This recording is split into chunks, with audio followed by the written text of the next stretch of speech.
오늘은 위로라는 제목으로 하나님 말씀을 전하겠습니다. 여러분, 지금 우리가 처한 현실은 코로나라는 어떤 특별한 좀 상황이죠.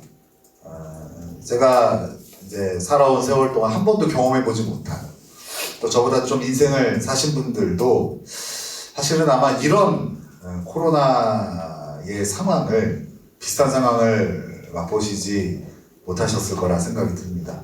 보통 이렇게 전염병이 돌면 좀 위험하고 두려운 마음이 들지만, 그래도 몇 달 사이에 잘 제압이 되어지고 또 우리 일상으로 잘 회복이 되었는데, 이 코로나는 2년 넘게 지금 우리의 일상을 완전히 중단시키고 또 어그러뜨렸죠. 무엇보다도 이 코로나의 특별한 상황 가운데에 우리의 현실이 좀 무너지고 좀 어려움을 겪고 있지만, 특별히 더 어려운 것은 우리의 마음이 아닐까 싶습니다. 이렇게 표현하고 싶어요. 강팍해진 우리의 마음. 그렇죠? 참 적당한 단어인 것 같아요. 강팍해졌어요. 누군가 건드리기만 하면 폭발할 것 같은 그런 불안정한 우리의 상태. 이것이 코로나 시대를 살아가는 우리들의 마음 상태가 아닐까, 제가 감히 한번 정의를 내려봤습니다. 지난주 제가 노예의 이제 교육부 회의가 있어서, 제가 서울에 웬만하면 나갈 일이 없는데 1년에 딱 한 번 나갑니다.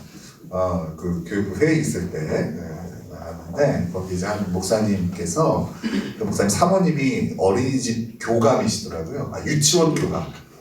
저는 이제 교감 있다는 게 되게 생소한데, 있나 봐요. 교감. 교감으로 그 사모님이 근무를 하시는데, 그 어린이집 직원의 가족이요, 코로나 확진이 되었대요. 그 직원도 아니고 그 직원의 가족이 코로나 확진이 되어서 어린이집이 휴원을 하게, 그 유치원이죠. 유치원이 휴원을 하게 된 거예요. 그러니까 어떻게 되겠어요? 자, 아이들이 다 자가격리를 하게 되고, 아이들만 자가격리할 수 있는 게 아니죠. 어떻게 하죠? 부모들도 그 이제 아이들 보호자로서 자가격리를 해야 되는 상황인 거예요.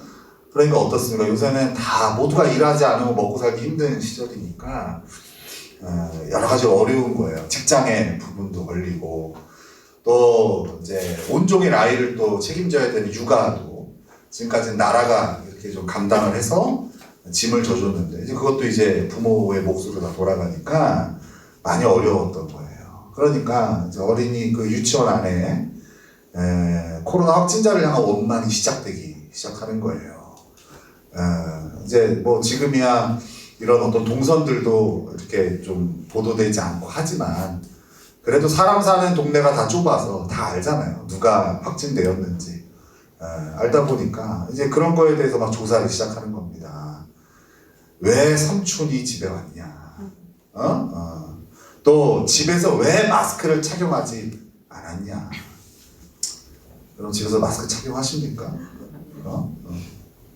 우리도 사실 교회에서는 막 마스크 쓰고 막 마치 여기 안에만 바이러스가 있는 것처럼 하지만, 나가면 바로 마스크 벗고 대화하고, 여기서는 막 라면도 같이 먹으면 안 되지만 밖에 나가면은 여러분 뭐 찌개도 같이 숟가락 넣어서 먹고 하잖아요. 그죠? 그런데 이제 코로나 터지니까 이게 다 공격거리는 거예요. 왜 하필 이때 와서? 집에 와서 왜 마스크도 끼지 않고? 이런 공격들. 이런 얘기를 좀 듣는데요, 아주 제가 공감을 많이 했습니다. 왜 그럴까요? 우리 혈리도 한 2주 동안 코로나로 아주 비상이 걸렸었죠. 그래서 이 이야기가 더 실감나게 들린 거예요. 코로나라는 바이러스는요, 우리의 몸뿐만 아니라 우리의 마음을 피폐하게 만들었어요.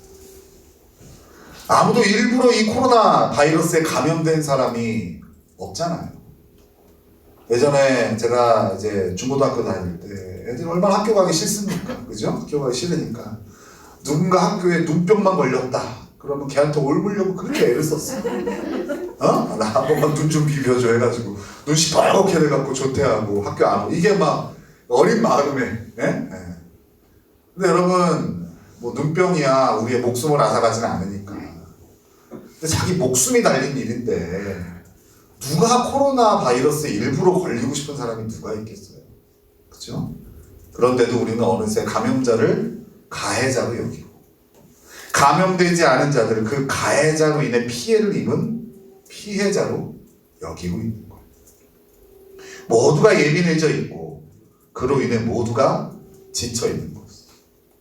제가 우리나라의 방역 체계를 전 세계가 칭찬을 합니다.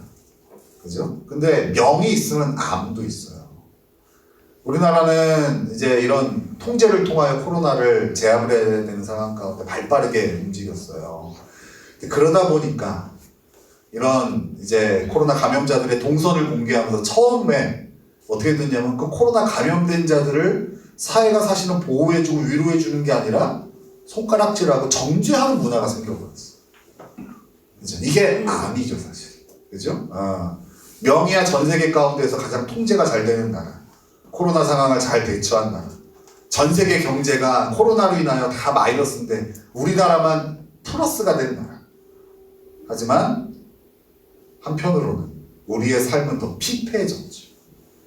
그죠? 서로가 서로를 감시하고 서로가 서로를 정죄하는 이런 문화들이 어느새 우리 안에 있는 거예요. 우리 현리는 아무래도 이런 일들이 없었기 때문에 한 발 떨어져서 좀 우리가 봐왔지만 여유 있게 봐왔지만 이 현리 지역에 이런 코로나 바이러스가 창궐하자 어때요? 우리도 별반 다르지 않다는 것을 우리는 경험을 했습니다. 오늘 본문의 사도 바울도 우리가 처한 현실과 비슷한 상황에 놓여져 있습니다. 자, 우리 7장 5절을 한번 같이 읽겠습니다. 7장 5절 시작. 우리가 어디든지 있을 때에도 우리 육체가 하나님을 사사로 하나님하여 바울이 이 서신을 쓸 때, 이 편지를 쓸 때 마게도냐라는 지역에 있었습니다. 바울은 그곳의 생활을 이렇게 표현을 합니다. 우리 육체가 편하지 못하였고 사방으로 환난을 당하여 밖으로는 다툼이요 안으로는 두려움이었노라. 바울은 복음 전하는 현장에서는 공격과 핍박에 노출되어 있었어요. 아마 날마다 그런 어떤 그 논쟁이라고 해야 될까요? 특별히 다른 복음을 가진 자들이 바울을 엄청 공격을 했죠. 그 유대주의자들의 공격. 그렇죠? 이것에 날마다 아마 녹초가 되었을 겁니다. 그리고 또 교회 안에서는 성도들이 복음에 잘 반응하지 않고 또 성장하지 않는 것에 대한 두려움이 있었습니다. 특별히 이 서신을 쓸 때에는 고린도 교회의 성도들을 향한 그 마음이 이런 마음이 있었어요. 바울은 고린도 교회에 문제가 있다는 소식을 듣고 그들에게 편지를 씁니다. 그들의 문제에 대해서 또 그들이 질문했던 것들에 대해서 편지를 써요. 고린도전서에 보면 고린도 교회가 얼마나 문제가 많은 교회인지를 알 수 있어요. 그렇게 그들에게 책망하는 듯한 강력한 어조의 편지를 써놓고 바울은 끙끙 앓는 거예요. 왜요? 그들이 이 책망을 잘 받아들이지 못하면 어떡하지? 여기까지 복음으로 잘 구원받고 성장한 자들이 더 이상 잘하지 못하고 오히려 낙오되어지면 어떡하지? 이러한 두려움이 사도 바울에게 있었어요.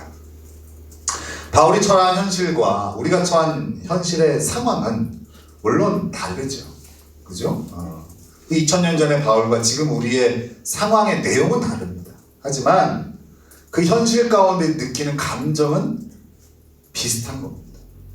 우리도 사방으로 환난을 당하여서 밖으로는 다툼, 그 강팍함이 있고 안으로는 두려움이 가득한 상태가 아니겠습니까? 그렇죠? 이런 어려운 상황에 처한 바울에게요 한 사람이 찾아오는데요 바로 바울의 제자인 디도가 찾아옵니다. 이 디도는요 고린도 교인들의 긍정적인 변화의 소식을 가지고 바울을 찾아옵니다. 바울은 자신의 제자인 디도로부터 위로를 받았다 이렇게 표현을 하고 있어요.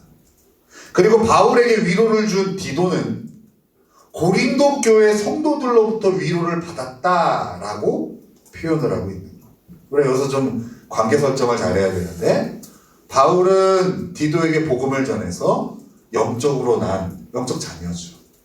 그리고 디도가 이렇게 하나님 나라의 사역자로서 설 수 있도록 바울은 그를 잘 도왔습니다. 어느덧 그렇게 한 교회를 섬길 수 있는 하나님의 일꾼으로 성장한 디도는 고린도 교회에 가서 바울의 메시지를 전하고 또 그들을 그 복음으로 잘 변화될 수 있도록 돕고 그리고 바울에게 그 변화된 소식을 가지고 돌아온 거예요. 이 이야기를 도표화해보면 도식화해보면 이런 거죠. 바울은 지금 누구에게 위로를 받았어요? 디도에게 위로를 받고 디도는 또 누구에게 위로를 받았어요? 고린도 교회 성도들로부터 위로를 받은 거예요. 근데 여러분 좀 낯설지 않습니까? 보통 위로는 이 반대의 도식화가 돼야 될 것 같은데 바울이 디도를 위로하고 디도가 고린도 교회 성도들을 위로하는 이런 화살표가 돼야 되는 거 아니겠어요? 근데 오늘 본문에는 거꾸로 돼 있어요. 고린도 교회 성도들이 디도를 위로하고 그죠? 디도는 바울을 위로하고 이런 그림이 그려지고 있는 거예요. 잘 여러분 이게 좀 이렇게 공감이 안 된다면 이렇게 한번 설명을 해볼게요. 여러분 보통 교회 안에서 이렇게 제가 우리 강도사님을 위로하고 우리 강도사님이 우리 교회 청년 아이들을 위로하고 이런 게 자연스럽잖아요. 그죠? 근데 반대로 우리 청년 아이들이 강도사님을 위로하고 강도사님이 나를 위로하고 이거는 그렇게 우리에게 익숙한 도식은 아니란 말이에요. 근데 오늘 본문은 그런 익숙하지 않은 도식을 우리에게 보여주고 있는 거예요. 우리의 예상과 상식을 깬 이 도식, 이 화살표를 가지고 우리는 오늘 두 가지 원리를 발견할 수 있어요. 그 두 가지 원리를 지금부터 나누겠습니다. 첫 번째는요, 우리는 모두 위로해야 한다는 거예요. 뭐라고요? 우리는 모두 위로해야 한다. 맞아요. 우리는 모두 위로해야 됩니다.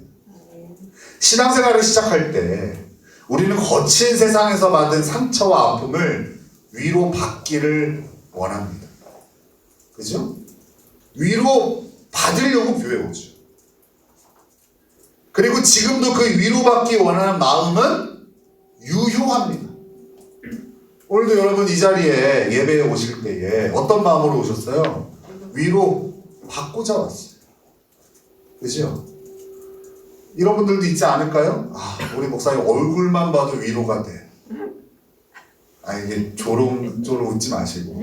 그럴 수도 있잖아요, 왜. 그죠? 혹시나, 난 너무 이 삶이 힘든데, 그래도 교회 가서 우리 목사님 얼굴만 봐도 내 마음이 위로가 돼. 이런 분들이 그래도 있다고 해주세요. 있으시지 않을까요? 그죠? 그런 마음으로 교회에 오는 거 아니겠어요? 그죠? 교회 와서 위로. 그러니까 이제 교회를 가끔 떠나시는 분들 얘기하면 이렇게 위로가 안 된다. 교회가 별로 위로가 안 돼요. 그렇게.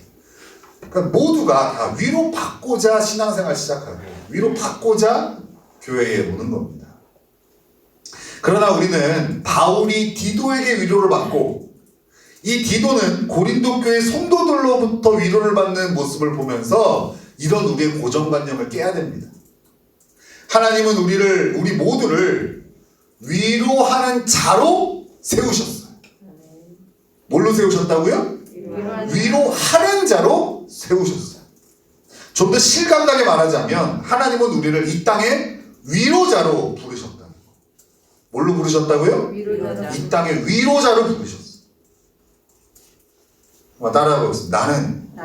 나는 이 땅의 위로자입니다. 그렇죠. 여러분 위로자는 위로하는 사람이에요? 위로받는 사람이에요? 맞아요. 위로하는 사람을 위로자라고 얘기하는 거예요. 위로하라고 부르셨는데 맨날 우리는 뭐예요? 위로를 갈구하고 있죠. 위로해 주세요. 위로해 주세요. 위로가 되지 않아요. 위로해 주세요. 맞잖아요. 교회 맨 처음 와도 위로를 갈구하고 10년 돼도 위로를 갈구하고 관 속에 들어갈 때도 위로를 갈구하고 갈까요? 모르겠어요. 하여간 다 위로 결핍증에 걸린 교회 안의 사람들. 그게 오늘날 한국교회의 현실 아닐까요? 그죠? 아니 이 나라의 어느 정권도 정부도 교회를 함부로 대할 수 없는 그런 우리가 힘이 있어요. 한국교회가.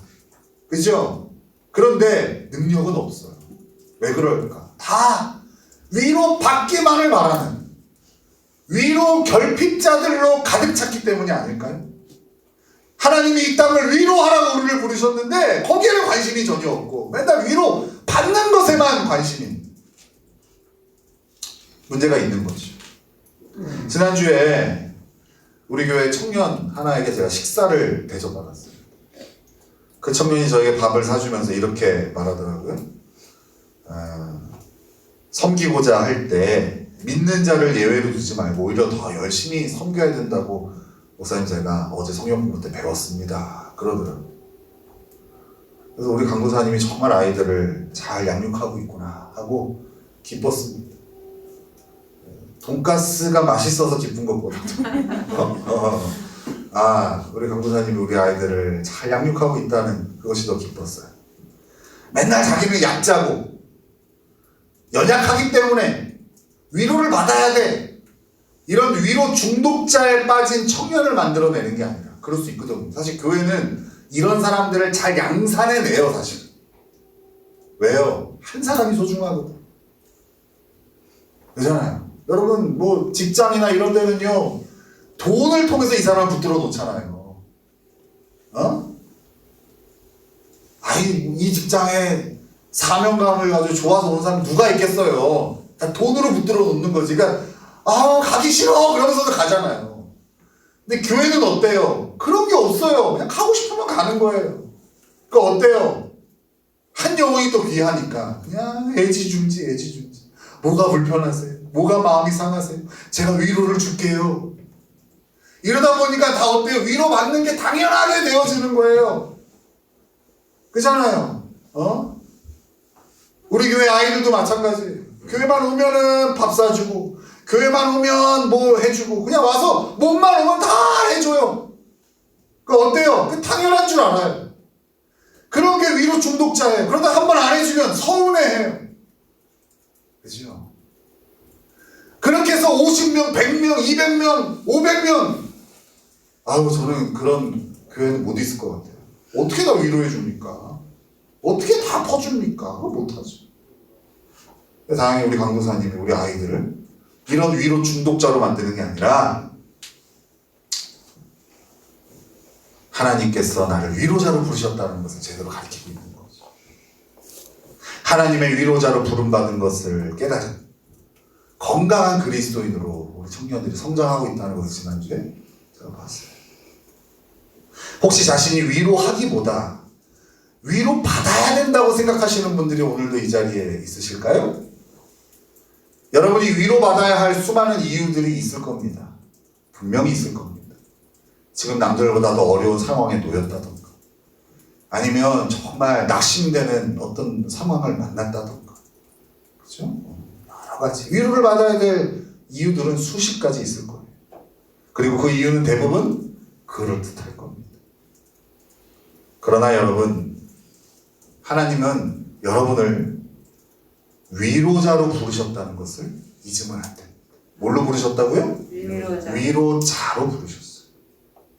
교회 몇 년 다니면 성경 공부 과정을 어디까지 마치면 여러분 그때 위로자가 될 수 있는 걸까요? 많은 분들이 그렇게 생각하세요. 그죠? 그래서 구분을 지어요. 자기 마음속에 선을 딱 그어놓고 뭐라고 하냐면 저 사람은 왜 위로를 안 해줘? 저 사람은 왜 섬기지 않아줘? 아니 신앙생활 몇십 년 했다며 직분이 뭐라며? 우리 교회는 또 하나 있죠. 아니 성경 공부 한다며 그런데 왜 저래? 이런 게 있어요. 여러분 미안한 얘기지만 그거는 자격을 얻으려고 지금 하는 게 아니에요. 우리의 신앙의 연수, 우리의 뭐 성경 공부, 우리의 직분, 이거는 우리의 자격을 얘기하는 게 아니에요. 단지 그 시간들을 통하여 내가 얼마나 연약하고 얼마나 부족하여 하나님을 의지하지 않고는 살 수 없는지를 깨닫는 것이죠. 여러분이 그리스도인이 되었다면, 여러분이 예수님을 믿고 거듭났다면 여러분은 이 땅의 위로자가 되어야 돼요. 여러분 오늘 예수님을 믿고 오늘 그리스도인이 되었다면 오늘 위로자가 되면 되는 거. 이제 나는 이 땅의 위로자로 살아야겠구나. 10년 후에 20년 후에 내가 뭐 권사가 된 후에 장로가 된 후에 할 수 있는 게 아니라 바로 지금 여러분은 하나님의 위로자로 부름받았습니다. 믿으십니까 여러분? 여러분 올해 첫 설교 말씀이 기억납니까? 기억나세요? 이게 왜 안 납니까? 여기 써져 있는데. 항상 첫 주에는 우리 올해 약속에 우리 교회에 하나님 주신 약속을 가지고 설교하잖아요. 첫 주 제목이 뭐였을까요? 서로 위로하라였어요. 그때 어떻게 위로해야 되는지 제가 3가지를 정리해서 말씀을 드렸어요. 그것을 다시 한번 나눠볼게요. 여러분 위로할 때 이렇게 하시면 됩니다. 첫 번째는요, 공감을 통해서 위로하시면 돼요. 상대 이야기를 잘 들어주는 것만으로도요 위로가 됩니다. 근데 우린 너무 말이 많아요. 그죠? 우리가 보통 어떤 관계에 있어서 어려움을 겪으시는 분들 있으실 거예요. 나는 친구가 없어. 내 마음을 알아주는 사람이 없어. 나는 항상 혼자야. 혹시 이런 분들 계신다면 말을 줄이시면 됩니다.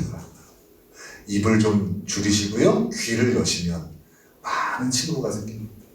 여러분의 이야기를 잘 들어주는 사람, 그럼 여러분 또 보고 싶잖아요. 그죠? 그 사람한테 어떤 얘기를 듣지 않아도 내 이야기를 그냥 있는 그대로 잘 받아주고 공감해주는 그런 사람 다음에 또 만나고 싶잖아요. 여러분이 그런 사람이 돼야 돼요. 첫 번째는 공감을 통해서 위로를 하는 거예요. 두 번째는요, 물질을 통해서 위로하는 거예요. 뭐 하는 거예요? 지갑을 여는 거예요. 그죠? 여러분 누군가가 나에게 밥 한 끼 사주고 누군가가 나에게 따뜻한 커피 한 잔 사줄 때 진짜 위로가 되어져. 그죠? 당연히 항상 돈을 써도 되는 사람은 이 세상에 한 사람도 없습니다. 저 사람 만나면 무조건 저 사람이 사는 거야. 이런 건 없어요, 여러분. 하나님이 마음을 주시면 지갑을 여세요. 그리고 물질을 통해서 위로하시면 됩니다. 세 번째는요, 가장 근본적인 위로인데 뭐예요? 말씀을 통하여 위로하는 거예요. 이러한 말로 서로 위로하라. 주님 다시 오심을 가지고, 다시 오심의 그 하나님의 약속을 가지고 서로 위로하는 거예요. 누구만 할 수 있는 거예요, 이거는? 그리스도인들만이 할 수 있는. 첫 번째, 두 번째는 누구나 다 할 수 있는 건데, 그리스도인들만의 필살기가 이 세 번째, 말씀을 가지고 위로하는 거. 그냥 공감만 해주는 거는 누구나 다 해요. 근데 뭐예요? 그것은 그 인생이 다시 일어날 수 있는 힘을 주진 않아요. 그죠? 우리는 잘 들어주고 어떻게 해야 돼요? 하나님이 우리에게 하신 약속을 나눠야 돼요. 그죠? 하나님이 오늘 아침 나에게 주신 그 말씀을 나눠야 돼요. 그것을 통하여 상대를 위로할 수 있는 거예요. 오늘 말씀을 들으면서 하나님의 위로자로 부름받았다는 사실이 믿어지고 위로해야겠다라는 새로운 동기부여가 되었다면 이 3가지의 적용점을 다시 마음에 새기고 힘써보세요. 알겠죠? 어떻게 하라고? 첫 번째, 공감을 통해서 위로하는 거. 두 번째, 물질을 통해서 위로하는 거. 세 번째, 말씀을 통해서 위로하는 거. 그렇죠? 바울이 디도에게 위로를 받고 디도는 고린도 교회 성도들에게 위로받는 모습을 통해서 발견할 수 있는 두 번째 원리는요, 우리는 모두 위로를 받아야 한다는 거. 뭐라고요? 우리는 모두 위로를 받아야 된다는 거. 첫 번째는 뭐였어요? 우리는 모두 위로를 해야 한다는 거고, 두 번째 발견한 원리는 우리는 모두 위로를 받아야 한다. 첫 번째 원리를 나누면서 나는 위로를 받아야 돼 라는 고정관념에 대해서 나눴고 그 고정관념을 깼습니다. 우리는 위로자로 부름받았기 때문에. 그죠? 위로해야 되는 존재지. 위로 받는 것에 너무 머물러 있으면 안 된다고 얘기를 했어요. 근데 반대로 반대 고정관념을 가지신 분들이 있어요. 나는 위로를 받으면 안 돼! 라는 고정관념을 가진 성도들이 여러분 의외로 많아요. 주로 사역자들이나 아니면 사역자 마인드를 가진 헌신된 일꾼으로 불리는 성도들에게 잘 나타나는 현상입니다. 이런 분들은 다른 일을 위로하고 섬기는 일에 아주 적극적이에요. 그러나 반대로 자신이 누군가에게 위로를 받거나 섬김을 받는 상황이 되어지는 것을 극도로 피합니다. 왜 그럴까요? 다양한 이유들이 있을 거예요. 예전에 젊을 때 어린 시절에 어떤 이게 심리학적으로는 그런 걸 분석하겠지만 가장 근본적인 이유는요, 자신이 하나님 안에서 어떤 존재인지를 잘 모르거나 오해하기 때문에 이런 일들이 펼쳐져요. 하나님은요, 첫사람 아담을 지으시고 얼마 지나지 않아서 그의 아내 하와를 지으셨습니다. 그때 하나님은 하와를 지으시고 이렇게 부르셨어요. 돕는 배필이다. 돕는 배필. 누구를 돕는다는 거예요? 아담을 돕는 배필로 하와를 지으셨어요. 여러분, 이 얘기는 무슨 말일까요? 우리는 모두 누군가의 도움이나 섬김이나 위로가 필요한 인생으로 지어졌다는 거. 어느 누구도 돕는 배필 없이 살아갈 수 있는 사람은 하나도 없어요. 완벽해서, 탁월해서, 누구에게도 위로받지 않고, 누구에게도 섬김받지 않고, 누구에게도 도움받지 않고 혼자 힘으로 살아갈 수 있는 인생은 없어요. 왜요? 하나님이 그렇게 지었거든요. 누군가의 도움을 받고, 누군가의 섬김을 받고, 누군가의 위로를 받아야만 되는 인생으로 하나님이 그런 존재로 사람을 지으셨다는 거예요. 이렇게 어느 누구의 도움과 위로도 없이 살아갈 수 있는 존재는 딱 한 분밖에 없어요. 누구죠? 자신을 스스로 있는 자라고 소개하신 우리 하나님밖에 없어요. 즉, 위로가 필요 없는 인생은 이 땅에 하나도 없어요. 예외가 없어요. 여기는 모두 목사라 할지라도, 우리 권사님이라 할지라도, 집사님이라 할지라도, 우리 청년이라 할지라도 모두 뭐가 필요해요? 위로가 필요한 인생이에요. 그래서 우리가 나이가 많고 높은 지위에 있고 심지어 영적으로 성숙한 사람도 위로받는 것이 필요하다는 거예요. 그런데 다른 일을 위로하고 섬기는 일에 힘쓰다 보면 우리가 자기도 모르는 사이에 착각을 하게 되어져요.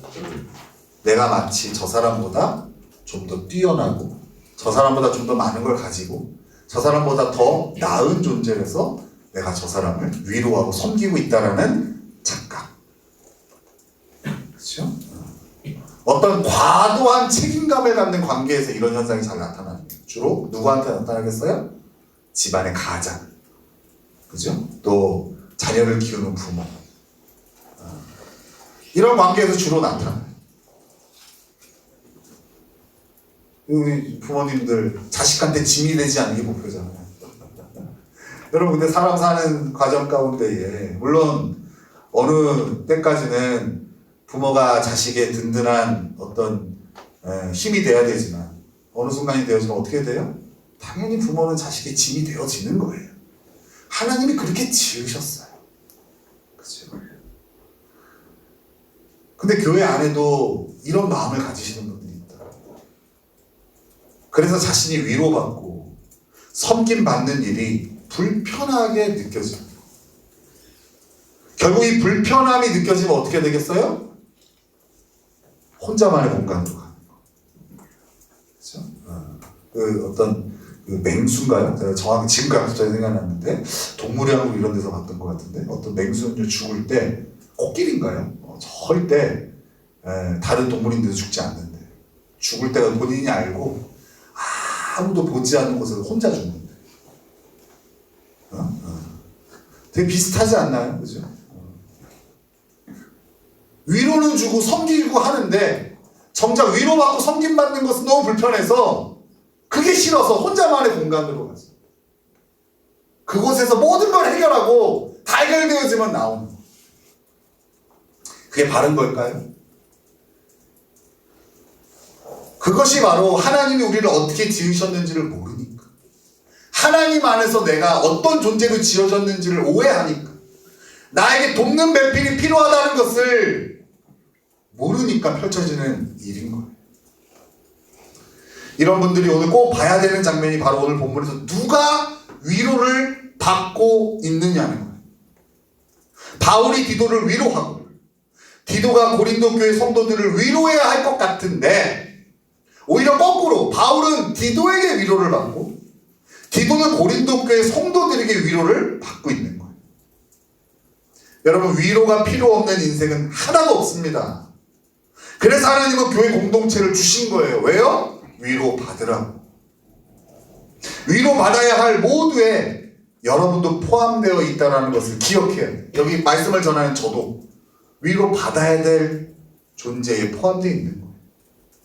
위로하기를 힘쓰고 섬기기를 힘쓰는 일은 칭찬받아 마땅하지만, 위로받기를 피하고 섬김받기를 불편해하는 마음은 책망받고 바로 잡아야 되는 거예요. 왜요? 그것이 뭔가 고상한 생각 같지만 사실은 사단의 전략이거든요. 사단의 전략은 우리가 누구의 도움도 없이 스스로 완벽한 삶을 꿈꾸게 하는 게 사단의 전략이에요.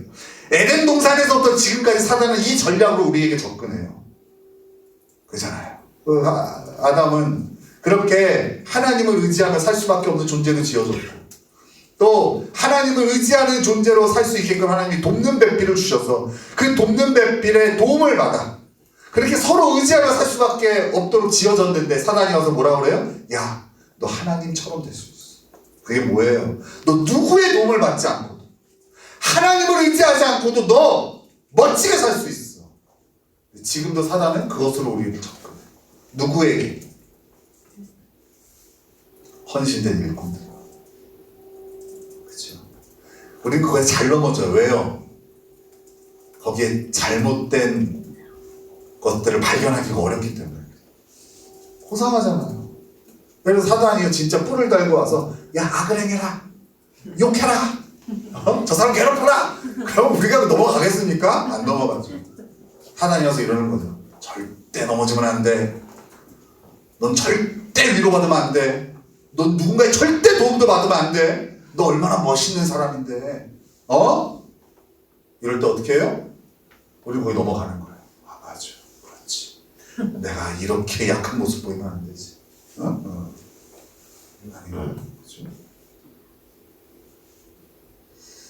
오늘 바울이 디도에게 위로받고 디도가 고린도 교회 성도들에게 위로받는 그림을 통해서 발견한 두 가지 원리를 한번 정리해 볼까요? 첫 번째 뭐라고요? 우리는 모두 위로해야 됩니다. 위로해야 됩니다. 지금까지 내가 위로받는 것에 너무 익숙하신 분들 정신 차리시고 뭐 해야 돼요? 위로해야 됩니다. 이번 주간 여러분, 내가 지금까지 아무리 생각해도 위로를 너무 많이 받았어, 섬김을 너무 많이 받았어, 이런 분들에게 특별 주간으로 선포합니다. 위로하는 주간. 알겠죠? 지갑을 여세요. 시간을 내세요. 그래서 상대방을 섬겨주세요. 위로하세요. 또 두 번째 원리는 뭐예요? 우리는 모두 위로를 받아야 된다는 거. 혹시 너무나 어깨가 무겁고 힘들고 지치신 분들이 있으니까 이런 분들 위로가 필요해요. 알겠죠? 그래서 누군가가 나를 위로하고 누군가가 나를 섬길 때에 거절하지 않고 그것을 겸손하게 잘 받아들이는 태도.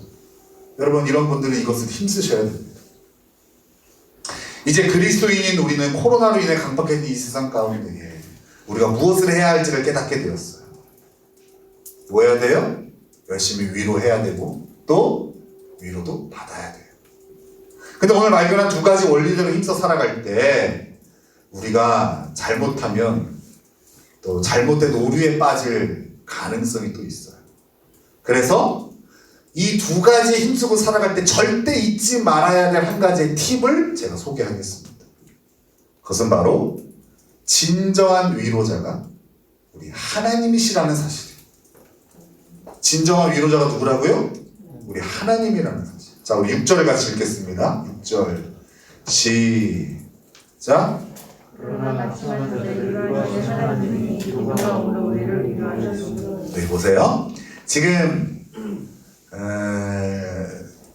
고린도 교회 성도들은 디도를 위로하고 디도는 바울을 위로했잖아요. 그죠? 이 도식화만 가지고 보면 안 돼요. 이것에 전제가 되어져 있는 게 있어요. 그 위로를 주시는 분이 누구냐는 거예요. 누구예요? 하나님이라는 거. 위로하시는 하나님, 낙심한 자들을 위로하시는 하나님. 여러분, 이거를 빼놓고 아까 말씀드린 두 가지의 원리에 힘쓰시면 큰일 납니다. 어떤 일이 생길까요? 나를 위로하는 자를 하나님으로 여겨요.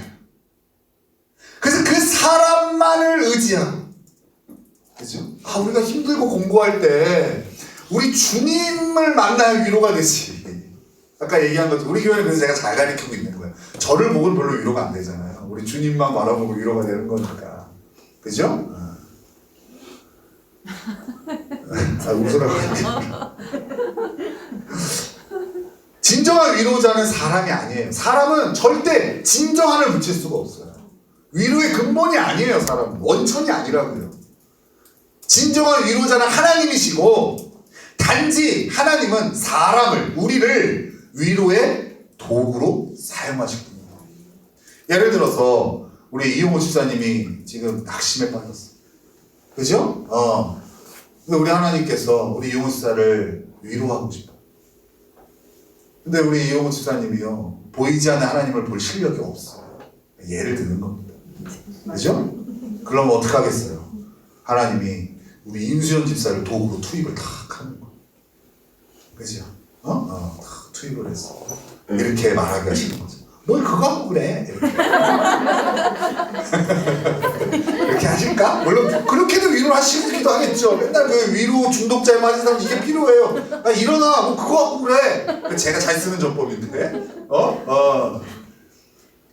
그래서 그러겠죠. 밥도 함께 사주고 커피도 한 잔 사주면서, 아이고 내가 기도할게. 하나님이 오늘 경건의 시간 하는데 그런 마음을 주셨어. 그렇죠? 그러면 누가 위로자예요? 보여지는 위로자는 우리 임수연 집사님이지만 진정한 위로자는 우리 하나님이신 거죠. 이렇게 하나님은 위로를 하실 때 사람을 도구로 사용하시는 거예요. 그러니까 저는 지난주에 저에게 밥을 사준 청년을 통해 하나님의 위로를 받은 거죠. 하나님의 위로를 받은 거예요.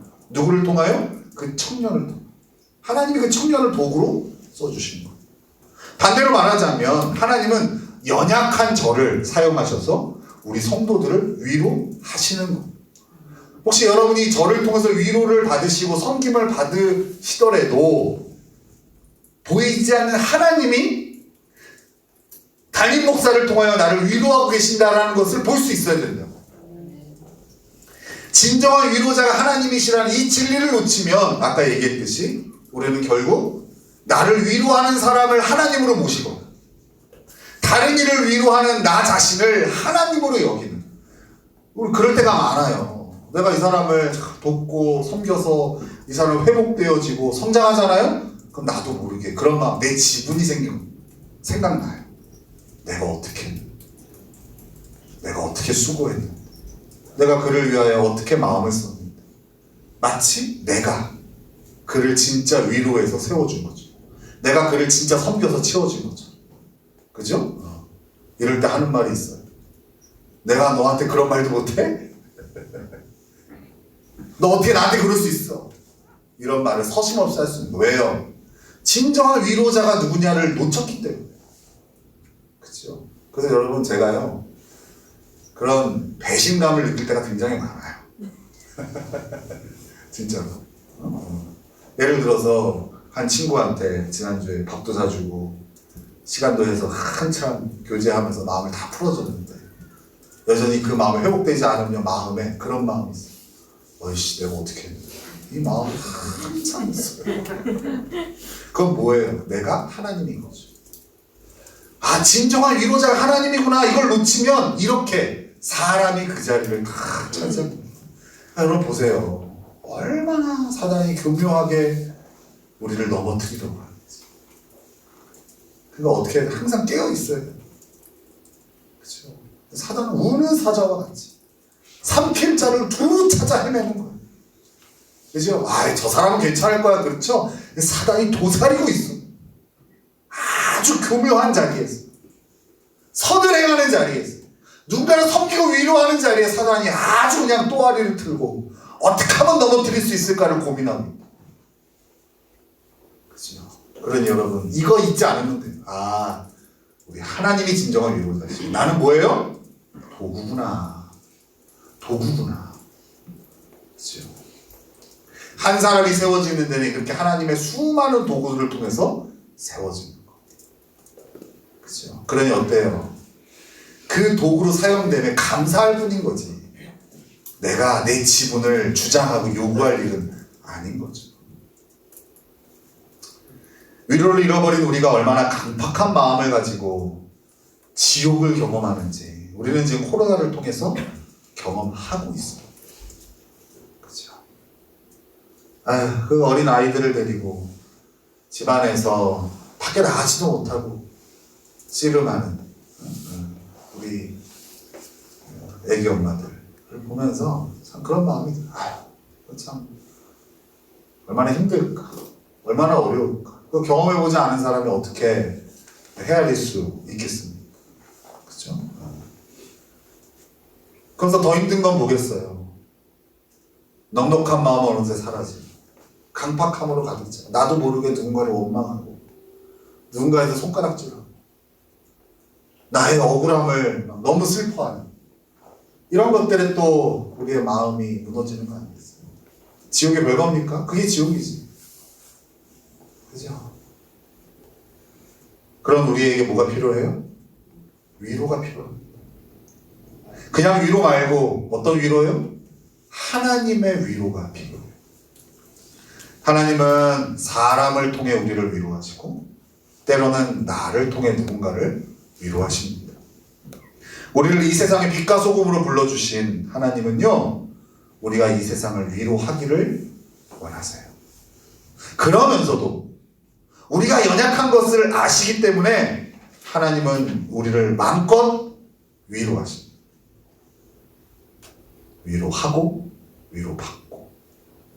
이게 그리스도인들에게 지극히 당연하고 정상적인 거라는 거예요. 평생토록 우리가 해야 될 일은 바로 이겁니다. 하나님의 위로를 나누는 거예요. 그리고 날마다 하나님의 위로를 힘입는 거예요. 어느 한쪽으로만 치우쳐도 그것은 건강하지 못한 거예요. 그렇죠? 제가 운동을 해보니까요, 이게 막 지방하면 다 안 좋은 것 같은데 안 그래요. 극도로 여러분 막 이게 몸 좋은 사람들 봐도 체지방량이 뭐 3% 이런 거 보면 오히려 안 좋아요. 건강한 건 뭐예요?